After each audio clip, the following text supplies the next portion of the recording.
speakers for this evening. Many of you may not know who I am, but this is not my first time speaking before a crowd. However, tonight I will admit that I'm currently experiencing tachycardia, and diaphoresis. I may have even thrown a few PVCs. For everyone else in the audience, that means rapid heart rate, fast-paced breathing, and profuse sweating. I guess there's no better place to be than in front of a room full of newly graduated nurses, huh? Before I begin, I would like to thank a few individuals who have made my nursing experience such a memorable one. To my supportive family, friends, and faculty, thank you. To the faculty, you have given us the knowledge and strategies we needed to make it this far. Thank you in particular to Dr. Potter for allowing me to sit in her office for hours. Thank you, Dr. Silver, for guiding myself and my fellow executive board members during our tenure. We could not have done it without you. And thank you, Professor Joubert, for being one of the most supportive and encouraging persons. In addition, I have to thank Corey Desiderio, Matthew DeBruin, and Carol Sisolak for always being there in times of need. Thank you also to the current executive board for being here today, and for my executive board, John, Tiffany, and Noemi. And last but not least, thank you to you guys. To the class that is well known for their applause, let's take a minute to give ourselves an applause.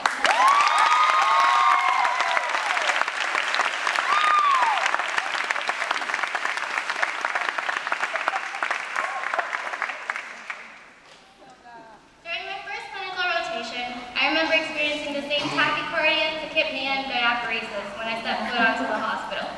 Wearing our bright teal scrubs, my crisp white coat, and a brand new beautiful stethoscope around my neck, I felt invincible. One of our first tasks was to take vital signs on assigned patients. I was so scared. I'm sure like many of us were.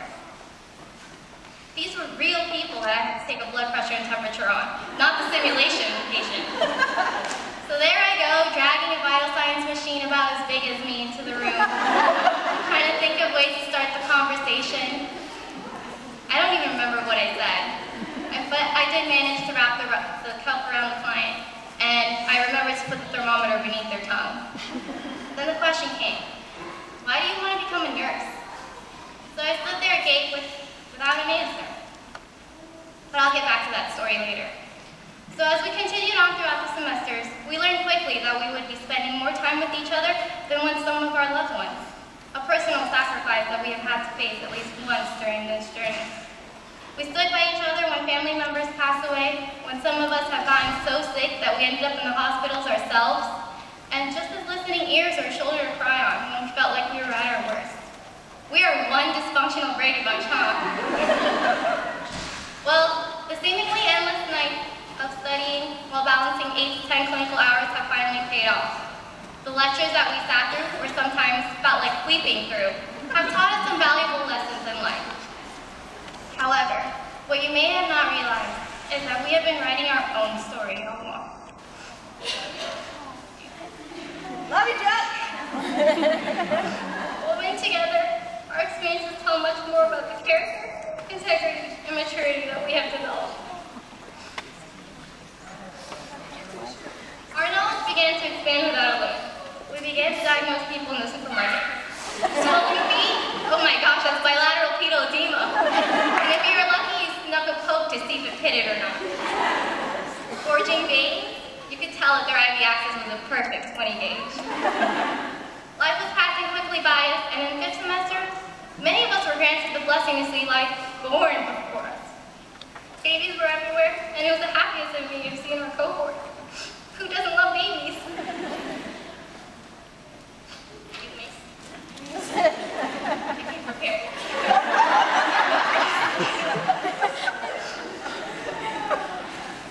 Each and every semester, we received the study guide to get us through the night. We scrambled to split up the work so there would be more days to study than research. There was color coding everywhere, pictures, diagrams, and YouTube links, pages and pages of work that we spent. I'm so glad to see that we helped each other to get to where we are today. There's just one drawback to this situation.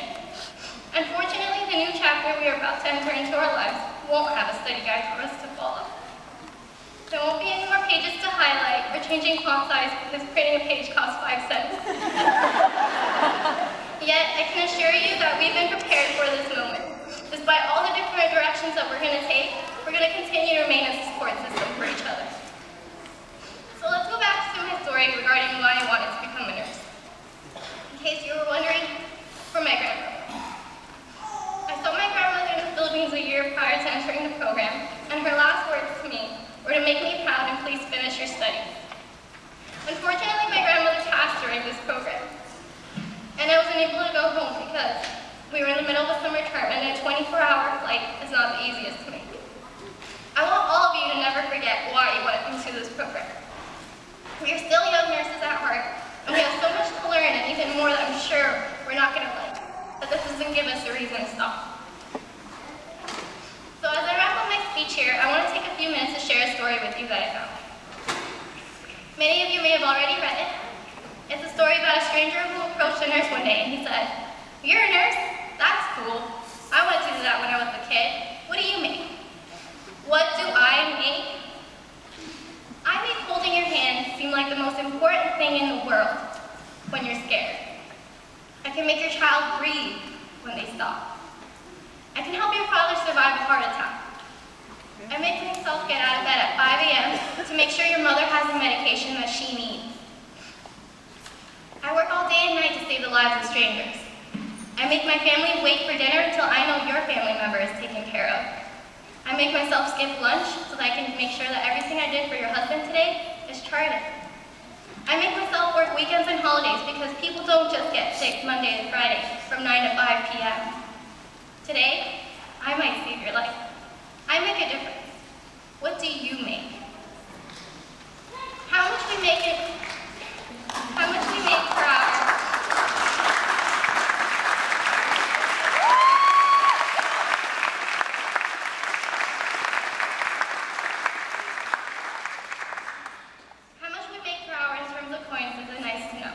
But what does it need to know is that may you never lose the compassion. May you never lose the compassion, love, and heart it takes to be a nurse. I have watched many of us grow during this program, and while I may not have physically grown at all, it was such a beautiful transition to watch many of us these last few weeks. We have learned to dialogue eloquently about politics, laws, and the change we want to see in the world. We have learned the skills to be able to function on a unit, and the critical thinking to manage a situation. But what's going to differentiate us at the end of the day is never forgetting why we became a nurse. So remember, as Ebony Mickle once said, to the world you might be one person, but to the person you might be the world. So thank you and congratulations again, December class of 2012.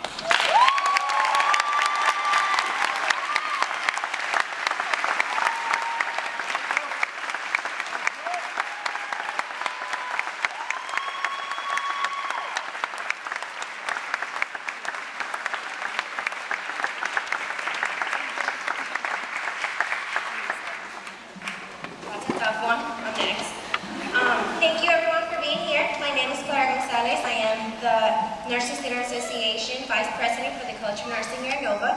I am pleased to welcome now to the stage our faculty speaker for the evening, Dr. John Silver.